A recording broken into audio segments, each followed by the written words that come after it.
9 body parts, 19 exercises, and as a result, maximum gains. So let me explain how this works, because if you want to succeed on your bodybuilding journey, you absolutely need to know this. Each body part has a set of movement patterns that you need to target. It should not be like, hey, I'm training chest today, and just do bench press and call it a day. You should know the exact A, B, and C. That way you don't miss out on any gains, you don't get overwhelmed, and you keep it as simple and as understandable as possible. And that's what I want to teach you in this video. The complete layout that will make sure that you got everything covered, plus some useful tips that you should apply to each exercise. So even though this video is focused more on beginner lifters, I hope you will be able to take something away from it either way. Let's start by me showing you the special sauce for biceps training, because at the first glance it might look like you are just training the biceps as that one unit. But biceps training is way more complex than that, and once you uncover it, you will see an insane difference. I personally split biceps training into 3 different parts. This layout helped me personally to improve my biceps by an insane amount, because the biceps has always been my worst body part. But after implementing this new way of going about it, the growth has been incredible. So first of all, you need a main bicep curl. You should think about this exercise as the bench press for the biceps, meaning that you always do it as the first bicep exercise, and you try to keep it relatively heavy. For this purpose, the best exercise is definitely the barbell curl, which allows you to load the most weight possible in the most convenient way. The only issue with this exercise is that some people might experience some wrist pain. In that case, you can grab the easy bar instead. That should solve the issue. And if you are just working out at home with dumbbells, the classic dumbbell curl will work pretty well as the main bicep curl too. Once you have that set up, you need a bicep exercise for the brachialis and brachioradialis, which, don't worry, that is still biceps. To super simplify it, the brachialis is basically in the middle of your biceps, and when you train it, it expands to the sides, which makes your biceps look so much bulkier and thicker. And the brachioradialis is on your forearms, and even though it's not a part of your biceps, it plays a big role in your arms actually appearing massive. Because if you get it big enough, it can create this big snail, which makes your arms look even bigger. To target the brachialis and brachioradialis, either use the hammer curl or any type of curl with your palms facing down. And lastly, you want an exercise to focus on the peak of your biceps. For this purpose, you can use the preacher curl or the concentration curl, but treat this more as an addition that is not a must-do. The only part that is a must-do is the main curl in combination with the brachialis and brachioradialis focused curl. Now that we went over the biceps, it's only fair that we take a look at the triceps now. First, let's get the elephant out of the room. Triceps means 3, but only 2 out of the 3 heads are worth training directly. Those 2 are the lateral head and the long head. The third one is the medial head, which you can find right here. And as you can see, it's super tiny. And it's very difficult, if not impossible, to isolate just that small muscle. So for 99% of people, this is not worth training at all. And we will be focusing on just the before mentioned lateral and long head. Those are the difference makers. To isolate the lateral head, go with the cable push down with any attachment you find comfortable. And if you don't have access to a pulley machine, diamond push-ups are pretty good as well. Now for the long head, which unfortunately a ton of people skip, because they might not even be aware of its existence. But the long head makes such a big difference, it's incredible. You know, if you are trying to build big arms and you only focus on the biceps, you are really only fighting half the battle. Just look how big of a difference it makes when the long head is small versus big. It's absolutely incredible. To target the long head, you need some type of overhead extension, which could be for example the skull crusher, the dumbbell overhead extension, or the cable overhead extension. Any of these exercises will take you to greatness. Now let's take a look at the back, but before we do that, check out the new beginner bundle, which comes with a training, nutrition and a cardio plan. This will teach you the basics in each category that will take your physique to greatness. Check it out by clicking the first link below. Alright, to get the biggest back possible, you need to do 2 types of exercises. Vertical, which are all the pull-up like exercises, and horizontal, which are all the rowing exercises. Combination of those 2 types of exercises will make sure that you are getting both width and thickness. So the vertical exercise can be any type of pull-up or lat pull-down. And the type of grip you use really doesn't matter in the grand scheme of things. And if you don't have access to a pull-up bar or the lat pull-down machine,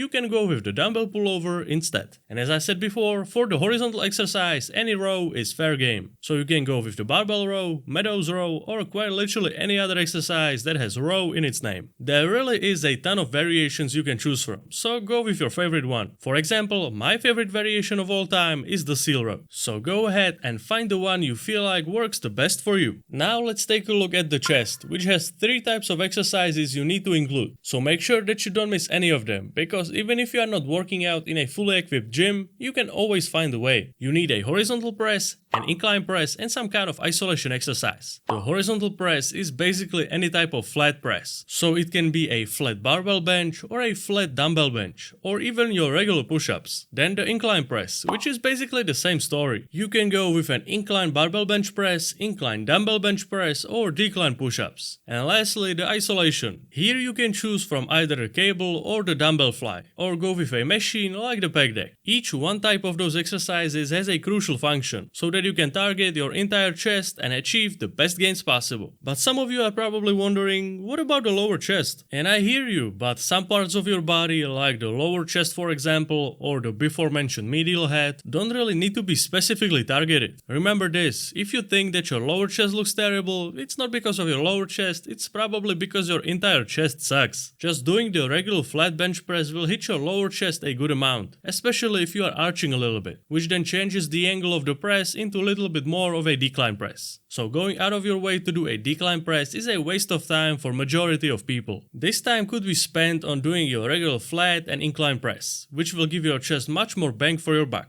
Now let's move on to the shoulders, which have 3 different areas that you need to target, and this is where a lot of people fumble the ball. So let me show you exactly what to do. You need to hit the front delts, rear delts, and the side delts. Let's start with the rear delts, which a ton of people neglect, but that is a massive mistake for multiple reasons. The biggest one is that when someone looks at you from the side and you have non-existent rear delts, you will look like you don't work out at all. So to fix that, try exercises like the rear delt fly, reverse pec deck, or the face pull. Trust me, you don't want to skip the rear delts. Which couldn't be said about the front delts, which you should absolutely skip. To be exact, I mean the front delt isolation, and let me tell you why. The front delts get worked so much by all the pressing exercises you already have in your routine. The bench press, the incline bench press, the overhead press, all of them hit your front delts a lot. And then going out of your way to add even more front delt isolation like the dumbbell front raise for example is just not a good idea, because the front delts are already getting hammered enough from all the pressing. Plus, when it's combined with the fact that most people neglect the rear delts, you just create a super big imbalance, which will lead to the classic gorilla posture. So just making sure that you have the overhead press in your routine, in either the barbell or the dumbbell variation, is more than enough to build your front delts. Plus, the overhead press is the main building block that will make sure that your shoulders get super big over time, so be sure to have it in your routine. The area of the shoulders that is responsible for creating that 3D look is the side delts. That's why you should definitely focus on training them. To achieve that 3D goodness, you need to have some variation of the lateral raise in your routine. Doesn't matter if it's a dumbbell, cable, or a machine variation, just make sure that you are doing it, because that's exactly how you are gonna get all those compliments. Now let's talk about the abs, because most people are completely clueless about how to actually build them, even though it's brutally simple. You basically only need one ab exercise that you treat seriously, with the same importance as the bench press for example. All those 5-minute ab routines are a complete waste of time. You only need that one ab exercise that will finally get you to your goal. Best exercises for this purpose are the cable crunch and the machine crunch, and if you don't have access to either of those, weighted sit-ups will do. On any of these exercises, you should focus all your attention to adding more and more weight, and simply getting better over time. That's what actually builds abs, not some pointless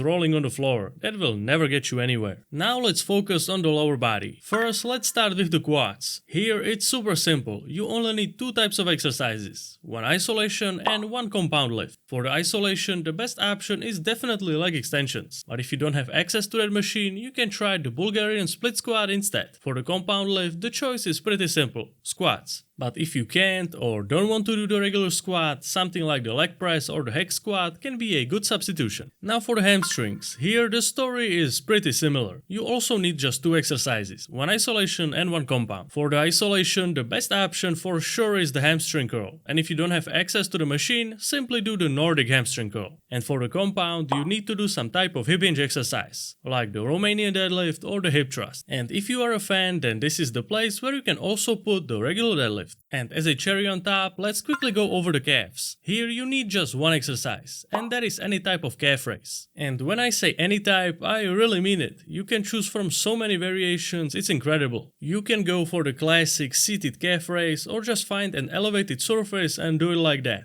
Or you can even do calf raises on the Smith machine, and even the leg press. Simply choose the variation you have access to and that you feel like works the best for you. And now you know exactly every single type of exercise you need to include in your routine to get maximum gains. Please don't forget to check out the beginner bundle by clicking the first link below. Thanks for watching, I hope you found this video useful. Good luck improving your training plan, and I will see you next time.